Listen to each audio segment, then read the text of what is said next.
Hello दोस्तों, स्वागत है आप सभी का एक बार फिर से DLS न्यूज चैनल पर। तो आज तारीख हो गई 17 दिसंबर 2021, दिन शुक्रवार, और बात करते हैं आज के मुख्य समाचार और टुडे ब्रेकिंग न्यूज के अपडेट वीडियो में नजर डालते हैं देश भर की तमाम बड़ी खबरों पर। सबसे पहले देख लेते हैं कुछ हेडलाइंस न्यूज सुर्खियां। देखिए, हेलीकॉप्टर दुर्घटना में भोपाल पहुंचा वरुण सिंह का पार्थिव शरीर और आज शुक्रवार को उनका अंतिम संस्कार किया जाएगा। ये वरुण सिंह वही है शौर्य चक्र सम्मानित जो CDS बिपिन रावत के हेलीकॉप्टर हादसे में घायल हो गए थे और 7-8 दिन से इनका इलाज चल रहा था, लेकिन आखिरकार ये भी अब हमारे बीच नहीं रहे हैं। आज इनका अंतिम संस्कार किया जाएगा। ईश्वर इनकी आत्मा को शांति दे। हम सब की तरफ से अंतिम श्रद्धांजलि और सैल्यूट देश के इस वीर सपूत योद्धा को। चलिए अगला अपडेट देखिए। भारत की परमाणु ऊर्जा क्षमता को साल 2031 तक बढ़ाकर 22,480 मेगावाट करने की योजना है। सरकार का एक प्लान है। वहीं देखिए, गवर्नमेंट आधार कार्ड को वोटर ID कार्ड से भी जोड़ेगी। इससे फर्जी वोटिंग रोकने में मदद मिलेगी। और एक डेटा के मुताबिक केंद्र और राज्य की 700 योजनाओं से आधार कार्ड जुड़ चुका है। 99% तक वयस्क आबादी का नामांकन भी आधार कार्ड से हो चुका है। वहीं देखिए, शिखर सम्मेलन में प्रधानमंत्री नरेंद्र मोदी बोले कि हमें अपनी खेती को केमिस्ट्री की लैब से निकालकर प्रकृति की प्रयोगशाला से जोड़ना होगा। दरअसल प्रधानमंत्री नरेंद्र मोदी ने प्राकृतिक खेती को बढ़ावा देने के संबंध में एक शिखर सम्मेलन संबोधित किया और इसी दौरान किसान भाई लोगों की आय बढ़ाने के कुछ कदम उठाने की सरकार की पहल के बारे में भी बताया। वहीं आज शुक्रवार को प्रधानमंत्री नरेंद्र मोदी महापौर सम्मेलन को संबोधित करेंगे और इस कार्यक्रम के दौरान 100 शहरों के मेयर भी काशी पहुंच रहे हैं। वहीं कल उत्तर प्रदेश को देश के सबसे लंबे गंगा एक्सप्रेसवे का भी उपहार मिलेगा।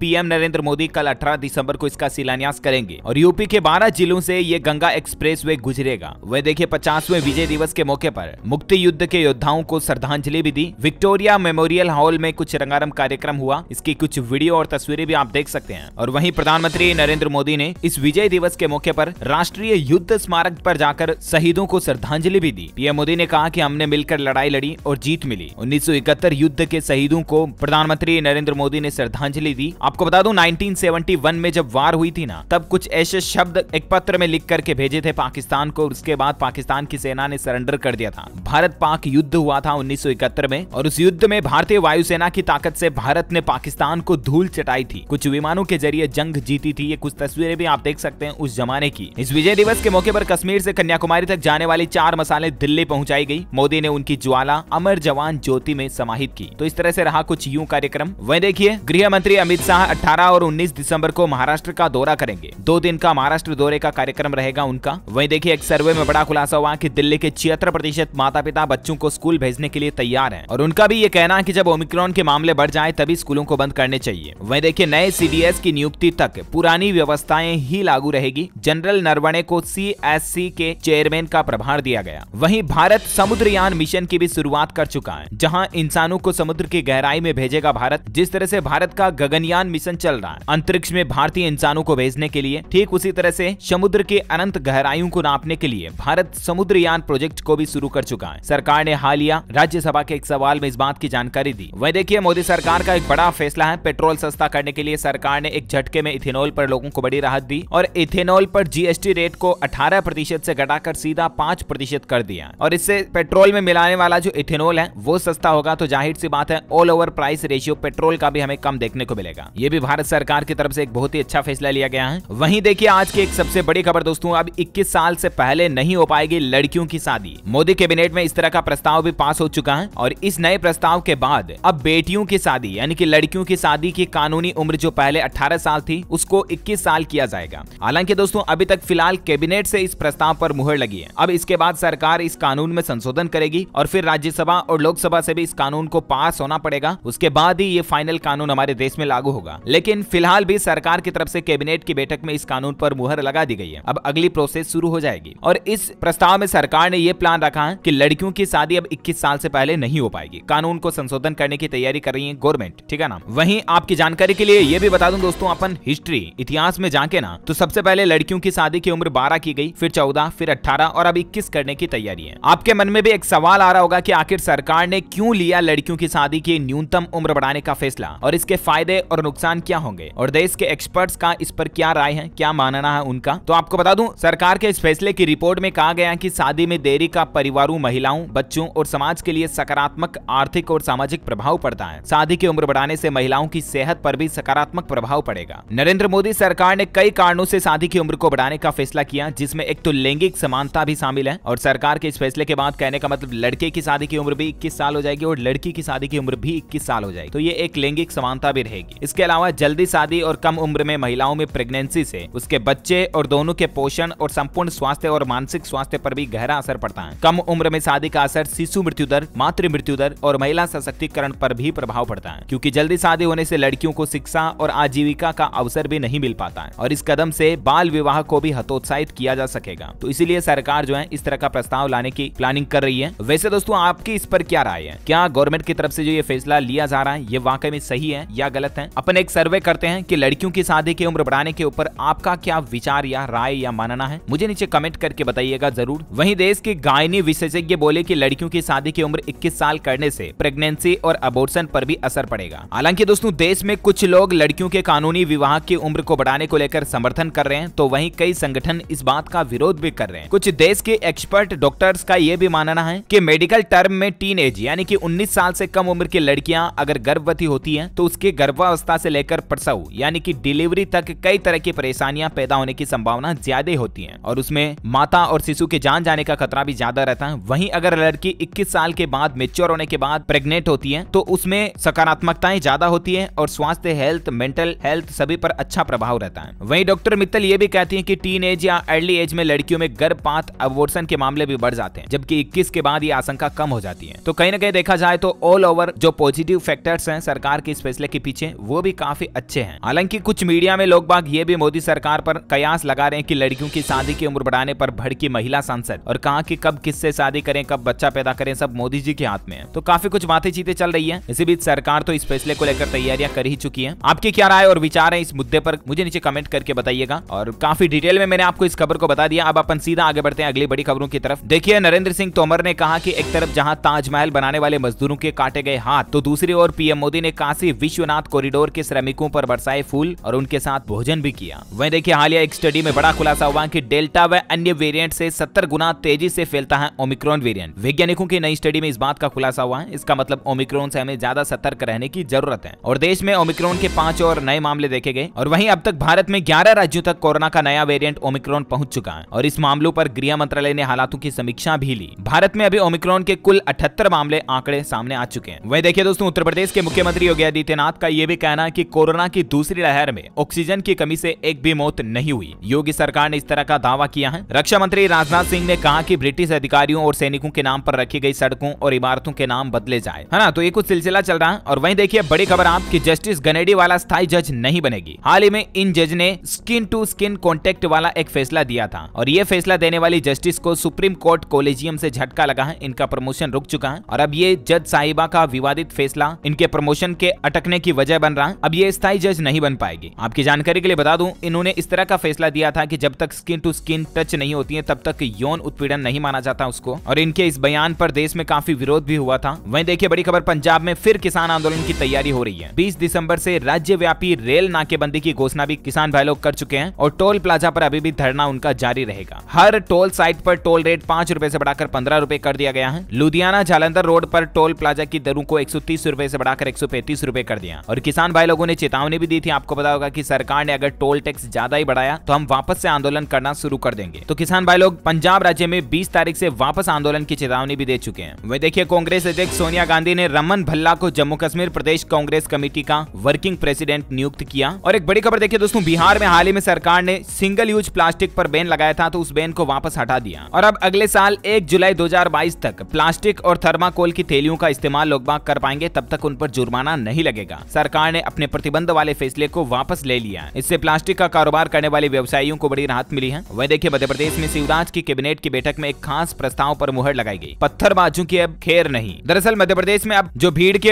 अंदर घुस करके उसके बहाने पत्थर फेंकते हैं, तोड़फोड़ करते हैं, उन लोगों की अब खैर नहीं, क्योंकि एमपी सरकार अब उनके लिए एक सख्त कानून बनाने जा रही है जिसमें सख्त सजा का प्रावधान भी रखा गया। तो ये एक एमपी गवर्नमेंट की अच्छी पहल है। साथ ही खबर देखिए, एमपी में शिवराज कैबिनेट ने एक और बड़ा फैसला लिया कि मध्य प्रदेश के 17 जिलों के 6117 गाँव में प्रत्येक घर में दिया जाएगा नल कनेक्शन और सरकार ने इसके लिए 9373 करोड़ रुपए की लागत वाली 22 समूह नल जल प्रदाय योजना को मंजूरी भी दे दी है। और सरकार का मकसद है कि साल 2024 तक 100% ग्रामीण परिवारों को नल जल योजना के तहत पीने का साफ पानी नल के जरिए मिल पाएगा। ओके, अगला अपडेट देखिए दोस्तों, रिलायंस जियो ने एक ही दिन में पलट दिया अपने प्लान को और अपने ग्राहकों को बड़ा झटका दिया है। 24 घंटे के अंदर ही 1 रुपए वाले प्लान की वैलिडिटी 29 दिन घटा दी। पहले इस प्लान को जब लॉन्च किया तब इसकी वैलिडिटी को 30 दिन रखा था 100 MB डेटा, लेकिन अब इस वैलिडिटी को मात्र 1 दिन कर दिया और डेटा भी 90 MB घटा दिया और मात्र 10 MB डेटा कर दिया। यानी कि ₹1 वाले जियो के रिचार्ज प्लान में आपको 1 दिन के लिए 10 MB का डेटा मिलेगा। ये देख सकते हैं किस तरह से डेटा में बदलाव कर दिया एक ही दिन में। वह देखिए ऊर्जा मंत्री की तरफ से ये डेटा आ रहा है कि विद्युत वितरण कंपनियों पर उत्पादन कंपनियों का 1.56 लाख करोड़ रुपए से ज्यादा बकाया है और इस असर के चलते ये भी हो सकता है कि नए साल 2022 में बिजली आपको महंगी मिले। वहीं देखिए बड़ी खबर, सीमेंट का उत्पादन बढ़ा लेकिन कच्चे माल पर बढ़ती लागत कंपनियों के मार्जिन पर भी दबाव डालेगी। ICRA की तरफ से ये अपडेट आ रहा है। वह दोस्तों अगले साल आपका हवाई सफर सस्ता हो सकता है क्योंकि अगले साल एक और नई एयरलाइंस कंपनी लॉन्च हो रही है, अकासा, और इसके साथ ही जेट एयरवेज 2.0 भी एविएशन मार्केट में प्राइस वॉर कंपटीशन के चलते देखने को आपको मिल सकता है। वहीं देखिए इन्वेस्टमेंट के लिहाज से अच्छी खबर है, 21 दिसंबर को खुलेगा CMS इंफो सिस्टम का IPO। कंपनी ने इसका प्राइस बैंड भी तय कर दिया, 205 रुपए से लेकर 216 रुपए प्रति शेयर इसका प्राइस बैंड रखा है। वह देखिए दोस्तों हरियाणा हाईकोर्ट ने एक बड़ा फैसला दिया कि कुछ दिन साथ रहने का मतलब लिव इन रिलेशनशिप नहीं होता है। एक कपल की याचिका पर पंजाब और हरियाणा हाईकोर्ट ने इस तरह का जवाब दिया है। कहने का मतलब लिव इन रिलेशनशिप में भी बस ऐसा नहीं कि 1-1.5 महीना रह गए और हम लिव इन के कपल हैं, ऐसा नहीं मान सकते आप। वहीं देखिए बड़ी खबर, भारतीय स्टेट बैंक SBI ने FD पर ब्याज दरों को बढ़ाया है। अब आपको पहले से ज्यादा रिटर्न मिलेगा। हालांकि दोस्तों ये ब्याज दरें भारतीय स्टेट बैंक ने 2 करोड़ रुपए या इससे ज्यादा के डोमेस्टिक बल्क टर्म डिपोजिट के ऊपर बढ़ाई है। तो इस तरह के प्लान बहुत ही कम ही लोगों के हैं। उन लोगों को अब 0.10% ज्यादा इंटरेस्ट मिलेगा। वहीं आपको यह भी बता दूं, हाल ही में SBI ने लेंडिंग रेट में भी बढ़ोतरी की थी, जिससे आपकी लोन वगैरह की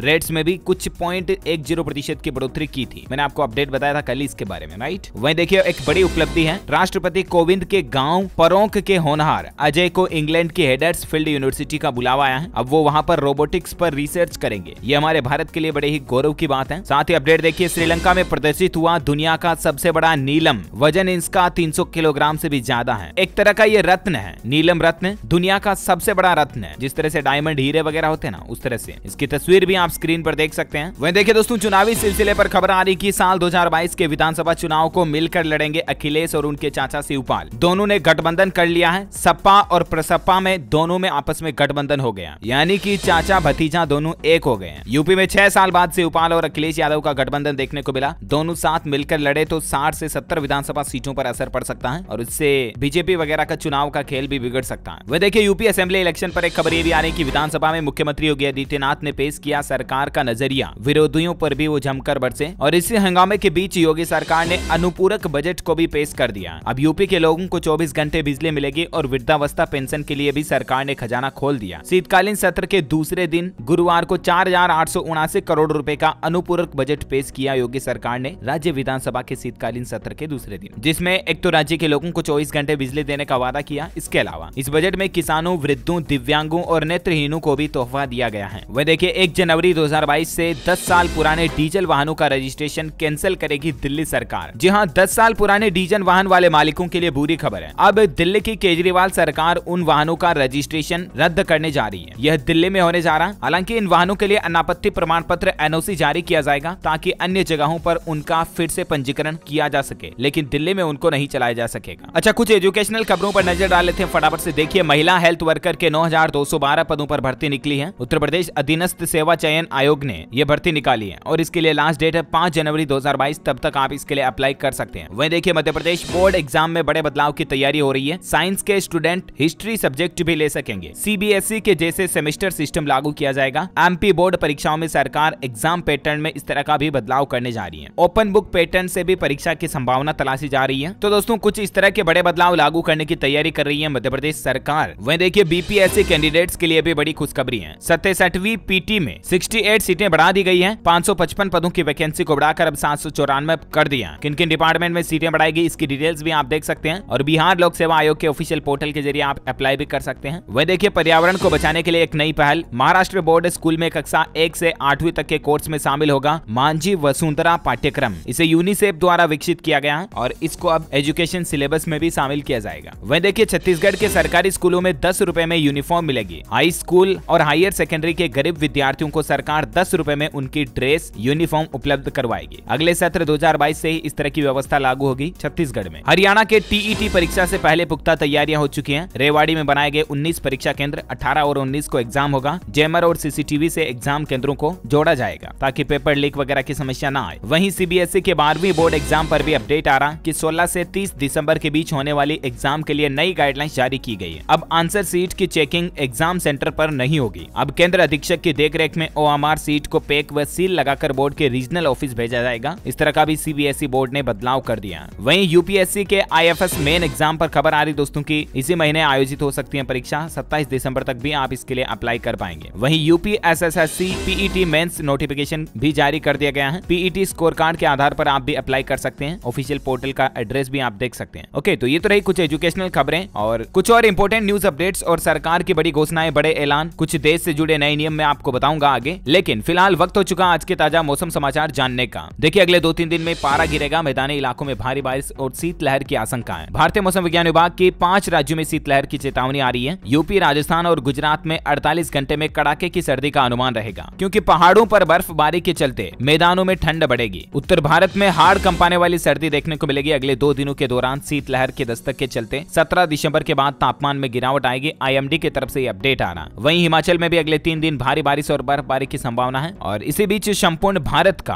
आज 17 दिसंबर 2021 का मौसम पूर्वानुमान आखिर क्या कहता है, तो आपको बता दूं अगले 24 घंटों के दौरान तमिलनाडु के दक्षिण तट पर कुछ स्थानों पर मध्यम बारिश की संभावना है। आंतरिक तमिलनाडु, केरल और लक्षद्वीप में भी कुछ जगहों पर हल्की बारिश हो सकती है। वहीं पंजाब, हरियाणा, दिल्ली, उत्तरी राजस्थान और पश्चिमी उत्तर प्रदेश सहित उत्तर पश्चिम भारत में न्यूनतम तापमान 18 दिसंबर से 2 से 3 डिग्री सेल्सियस तक कम हो सकता है, यानी कि ठंड बढ़ेगी इन इलाकों में। ओके, तो ये रहा आज का वेदर न्यूज अलर्ट। और वहीं दोस्तों, सराफा बाजार में सोना चांदी के रेट की बात करें ना, तो सोना 209 रुपए चमका और चांदी की कीमत में 617 रुपए का उछाल देखा गया। और उसके बाद सोने का रेट 47,405 रुपए प्रति 10 ग्राम हो गया। और वहीं चांदी की बात करें तो चांदी में 617 रुपए की तेजी के साथ 60,179 रुपए प्रति किलोग्राम चांदी का रेट पहुंच चुका। ओके, तो ये रहा आज का gold and silver price today news. और अब अपन फटाफट से देश से जुड़ी कुछ और हेडलाइंस न्यूज सुर्खियों को देख लेते हैं। लेकिन इससे पहले मैं आपको कुछ कोरोना बुलेटिन बता देता हूं। देखिए, यूरोप में तेजी से फैल रहा ओमिक्रॉन। ब्रिटेन में एक दिन में रिकॉर्ड तोड़ 78,000 केस मिले। फ्रांस में 65,000 से ज्यादा केस देखे गए। वहीं देखिए, कर्नाटक में 5 और तेलंगाना में 4 नए ओमिक्रॉन संक्रमित केस पाए गए। देश में आज कोरोना के नए वेरिएंट के कुल 14 नए मामले सामने आए। और उसके बाद भारत में अभी कोरोना के कुल संक्रमितों की संख्या 86 हो चुकी है देश में। मतलब कोरोना के कुल ओमिक्रॉन वेरिएंट के संक्रमितों की संख्या 86 हो गई है। IMF चीफ इकोनॉमिस्ट ने एक बड़ी चेतावनी भी दी है कि अगले 1 महीने में ज्यादा खतरनाक हो सकता है ओमिक्रॉन। वह देखिए, मिस यूनिवर्स हरनाथ संधू पर भी ओमिक्रॉन का साया मंडरा रहा। उनके वतन लौटते ही 7 दिन के लिए उनको क्वारंटीन किया गया। सैंपल रिपोर्ट आने के बाद ही वो कहीं जा सकेंगी। मिस यूनिवर्स हरनाथ संधू जो कि पंजाब से हैं, हाल ही में इन्होंने मिस यूनिवर्स का खिताब जीता था, आपको पता होगा। वह देखिए, पिछले 24 घंटों में 5 राज्यों में ओमिक्रॉन के 12 नए मामले सामने आए और उसके बाद 86 टोटल मामले हो चुके हैं, जैसे कि मैंने आपको बताया। और गुजरात में एक और नया मरीज देखा गया। अभी ताजा अपडेट आ रहा दोस्तों की देश में 87 मामले टोटल हो चुके हैं। वह देखिए, देश में पिछले 24 घंटों में कोरोना के कुल आंकड़ों की बात करें तो 7,974 नए मामले सामने आए, जो कि कल से 14.2% ज्यादा है। जबकि 343 मरीजों ने 24 घंटों में जान गंवाई। ओके, तो ये तो रही कुछ कोरोना बुलेटिन। और अब फटाफट से देश से जुड़ी हेडलाइंस न्यूज खबरें देख लेते हैं। देखिए, जम्मू कश्मीर में 2017 से 2021 के बीच हर साल 37 से 40 आम नागरिकों की हत्या हुई। केंद्र सरकार की तरफ से डेटा आ रहा है। वहीं सरकारी कर्मचारियों के लिए अपडेट है कि प्रॉपर्टी खरीदी है तो जरा गौर करें। 31 जनवरी तक आपको हर ट्रांजैक्शन की जानकारी देनी होगी। दरअसल सरकारी कर्मचारियों को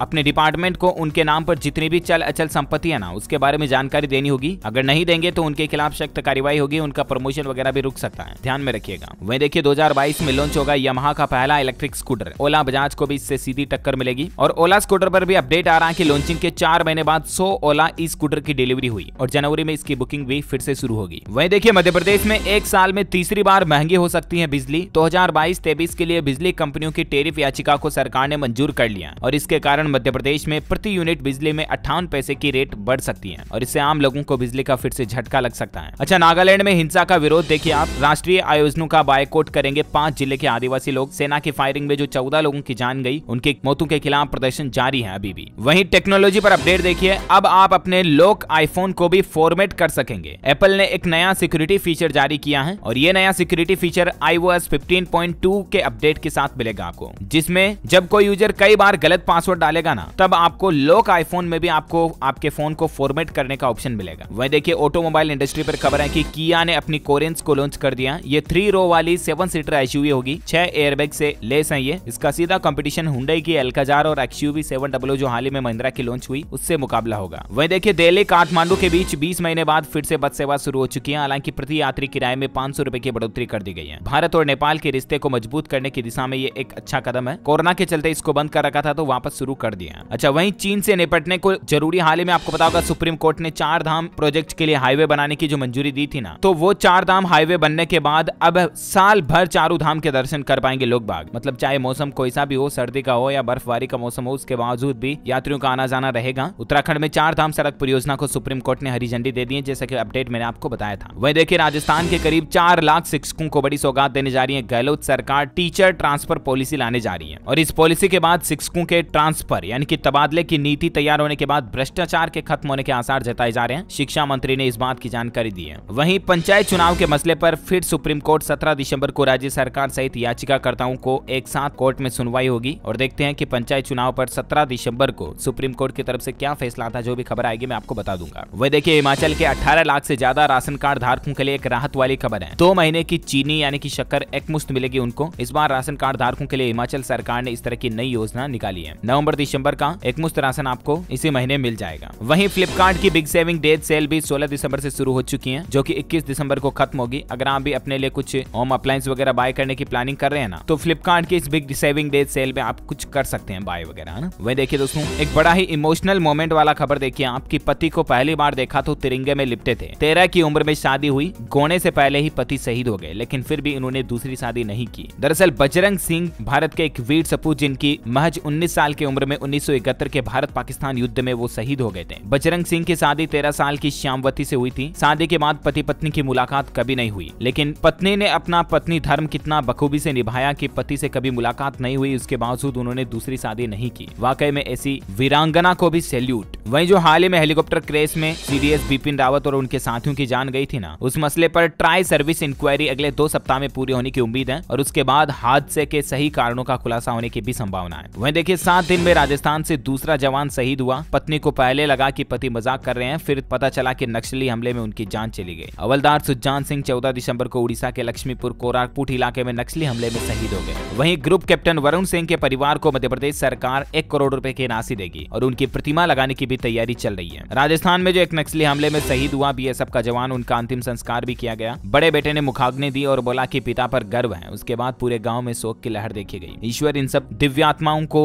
योद्धाओं को शांति प्रदान करे, हमारी यही प्रार्थना और अंतिम श्रद्धांजलि है इनके लिए। और इसी के साथ ही दोस्तों आज दिन भर की तमाम बड़ी खबरें, मुख्य समाचार का अपडेट वीडियो यहीं फिनिश होता है। और हाँ, आप मुझे कमेंट करके बताइए कि ऐसे कोई 2 देशों के नाम बताइए दोस्तों जहां पर जाने के लिए वीजा पासपोर्ट की जरूरत नहीं होती है। Name any 2 countries where visa is not required to visit from India. Let me know in the comment box. जो लोग इस सवाल का सही जवाब इस वीडियो के नीचे कमेंट में देंगे ना, वो रैंडमली सेलेक्ट होने पर आप हमारी DLS न्यूज टीम की तरफ से जीत सकते हैं एक शानदार सरप्राइज गिफ्ट, जो कि गिव अवे के रूप में आप तक पहुंचा दिया जाएगा, जिसमें आपको mobile, computer, laptop, tablet, PC, gadgets वगैरह कुछ भी जीतने का मौका मिलेगा। इसके साथ ही अगर आपको वीडियो अच्छा लगा तो इसे लाइक करना, शेयर भी करना अपने दोस्तों के साथ फेसबुक और व्हाट्सएप पर। और हाँ, आप हमारे चैनल को नीचे लाल बटन दबाकर सब्सक्राइब करके बेल आइकॉन भी दबा देना, ताकि आपको रोजाना के ताजा अपडेट्स और काम की खबरें तुरंत आपके मोबाइल पर मिलती रहेगी। Thank you, take care, good bye, जय हिंद, जय भारत, वंदे मातरम।